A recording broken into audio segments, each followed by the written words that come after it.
مشاهدينا الكرام، لا تبخلوا علينا بالاشتراك في القناة وعمل لايك للفيديو، جزاكم الله ألف خير. والآن إلى التفاصيل.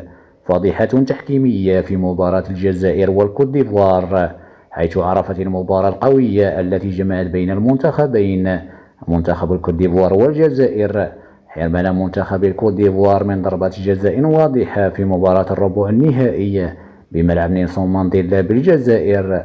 والشيء الذي أثار الاستغراب هو عدم إعلان حكم المباراة على ضربة جزاء واضحة للمنتخب الإيفواري، والغريب في الأمر هو تغاضي غرفة الفار كذلك، كما أن المخرج في ملعب نيلسون مانديلا لم يعد اللقطة أبدا. وفي الدقائق الأخيرة حصل منتخب الجزائر على ضربة جزاء، والتي من خلالها فاز على منتخب الإيفواري وتأهل إلى دور النصف النهائي. شكرا للمتابعة، والسلام عليكم ورحمة الله.